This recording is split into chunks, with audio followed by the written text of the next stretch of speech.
हाथरस शहर को उद्योग की नगरी कहा जाता है, जहाँ हींग, गुलाल, रंग से लेकर हैंडीक्राफ्ट तक तमाम उद्योग संचालित होते हैं। तो वहीं मोदी सरकार के द्वारा जीएसटी के स्लैब में अब बदलाव किया गया है, तो वहीं आमजन राहत की सांस ले रहे हैं। तो वहीं हाथरस शहर के उद्योगपति हैं यहाँ पर। वहीं सबसे खास बात यह, जीएसटी से जुड़े कर अधिवक्ता भी मौजूद हैं। जो मोदी सरकार के द्वारा फैसला लिया गया है, इस फैसले को लेकर आपकी कर अधिवक्ताओं से वार्ता भी कराएंगे कि आखिर यहाँ हाथरस वालों को क्या फ़ायदा होगा। कपड़े खरीदने से लेकर जूते तक खरीदने पर कितना कितना टैक्स देना पड़ेगा और कितने कितने रुपए महीने की उनकी अब आमदनी के साथ बचत होगी, क्योंकि हाथरस शहर को कानपुर के बाद दूसरे नंबर का औद्योगिक शहर माना जाता था। किसी समय पर गूंजता गलियारा कहा जाता था इस शहर को। उद्योग की संख्या बढ़ रही है। तो वहीं यहाँ पर इन्वेस्टर समिट के तहत 241 लोगों ने 4000 करोड़ से अधिक के निवेश का आवेदन भी किया है। अब यह देखते हैं कि मोदी सरकार के निवेश में कितनी रफ्तार आएगी इस जीएसटी के स्लैब के बदलाव से, और यहाँ के व्यापारियों से व कर अधिवक्ताओं से जानते हैं।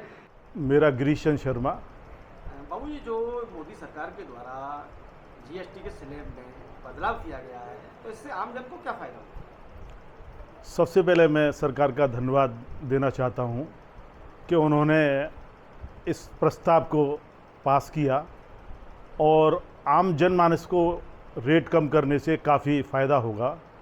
सबसे ज़्यादा फ़ायदा जो है मोटरसाइकिल और कार, जिस पे के रेट ऑफ टैक्स 28% था, उस पे 18% कर दिया गया, जिससे कि मोटा मोटा ये मान लो कि 8 से 8.5% तक का जो लाभ है वो कंज्यूमर को पास ऑन हो जाना चाहिए। इसके बाद जो डेली कंजम्पशन की वस्तुएं हैं, उस पे जो स्लैब 12 था, 18 था, उन 5 में कर दिया गया है, वो भी कंज्यूमर को पास ऑन होगा। धीरे धीरे जैसे ही ये रूटीन में आएगा, सरकार का राजस्व बढ़ेगा, चूँकि व्यापारियों को प्रोडक्शन बढ़ाने होंगे, सेल बढ़ेगी। तो जब सेल बढ़ेगी तो व्यापारी का लाभ भी बढ़ेगा और गवर्नमेंट का टैक्स भी बढ़ेगा। कुछ वस्तुओं पे सरकार के द्वारा बहुत ही अच्छा निल टैक्स कर दिया गया है, जैसे हेल्थ केयर है, इंश्योरेंस है। इससे व्यापारियों को, आम जनता को अपने इंश्योरेंस कराने पे निल रेट टैक्स देना पड़ेगा, तो उनकी जो प्रीमियम है वो भी सस्ती हो जाएगी।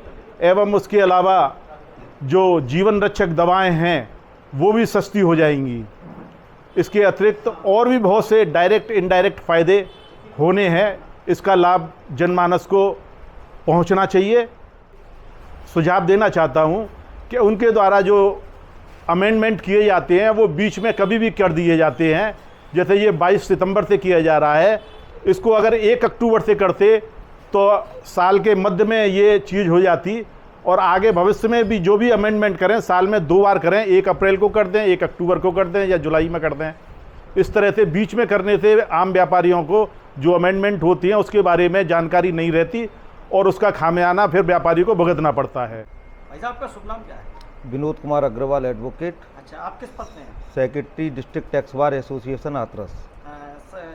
ये कह रहे थे भाई साहब, जैसे सरकार ने टैक्स के स्लैब में बदलाव किया है जी, तो भाई सरकार के खजाने में भी इजाफा होगा, क्योंकि एक हुआ इससे। इस परिवर्तन से, संशोधन से व्यापारी वर्ग को भी बहुत फ़ायदा होने वाला है। व्यापारी के साथ साथ जो कंज्यूमर हैं उनको भी बहुत फ़ायदा होगा, क्योंकि 28% से 18% कर देना, 10% टैक्स सीधा कम कर देना एक बहुत बड़ी बात है।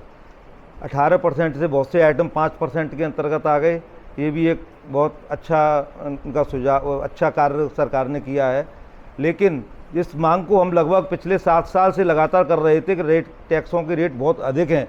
सरकार ने अब जा कर के उस पर अमल किया, लेकिन वो देर से हुआ, लेकिन बहुत अच्छा हुआ। इसके लिए हम मोदी सरकार का और अपनी भारत सरकार का और वित्त मंत्री श्रीमती सीतारमण जी का हार्दिक धन्यवाद देते हैं। उन्होंने इस हमारी समस्या को एक लंबे समय बाद सुना और व्यापारियों को साथ साथ करदाताओं को सभी को लाभ मिलेगा। अब मुख्य समस्या रह जाती है कि जनता को लाभ कितना मिलेगा। अब जो कंपनियों पर है कि कितना उसका लाभ एमआरपी के माध्यम से या अन्य तरह से देते हैं। दूसरी चीज़ यह, जीएसटी के अंतर्गत बहुत संशोधन हो चुके लगभग इस 7 साल के पीरियड में, जो कि हम लोगों के लिए बहुत एक समस्या का कारण बने हुए हैं। जबकि समय समय पर काफ़ी बदलाव हुए, शुरू में काफ़ी दिक्कतें थी, अब सुधार भी हुआ है, लेकिन उसका इतना कंजस्टेड और इतना उसको बना दिया है कि हम लोग रिटर्न भरने में बहुत दिक्कत है। दूसरी समस्या मेरे बड़े भाई आदरणीय गिरिजन शर्मा जी ने कहा कि इसके लिए 22 सितंबर का समय निश्चित कर दिया गया, वो अपने आप में ठीक है, लेकिन एक पूरा 1 अक्टूबर से करते उसे तो ज़्यादा बेटर रहता, क्योंकि हम लोगों को गणना करने में सुविधा रहती। अब व्यापारियों को, अकाउंटेंटों को, सीएस को, सभी को एक दिक्कत का सामना रहता है कि प्रावधान कब से लागू हुआ, लेकिन बहुत अच्छा किया है, बहुत अच्छा हुआ इससे। लेकिन सरकार को ये भी चाहिए कि इसको सरलीकरण करे। जीएसटी में सरलीकरण बहुत ज़रूरी है। हम लोग जब वर्क करते हैं तो बहुत दिक्कत होती है, उसकी कंप्लाइंस पूरा करना बहुत दिक्कत होती है। इसमें तरह तरह की इस तरह की पेनल्टी और नोटिस लगा दिए गए हैं, जिससे कि आम करदाताओं को बहुत समस्या का सामना करना पड़ता है। कुमार अग्रवाल पहले सरकार का धन्यवाद करेंगे और उनका आभार व्यक्त करेंगे। उन्होंने जब भी किया व्यापारी हित में, अब तो सुना तो सही, हमारे अधिवक्ताओं ने इतनी कसरत कर मेहनत की हम लोगों के लिए, आवाज़ उठाई, जब जाके सरकार ने हमको ये राहत दी है तो इससे मुनाफा होगा, व्यापार बढ़ेगा, व्यापार में बढ़ोतरी होगी। मेरा नाम है B K Sharma, advocate, ex president.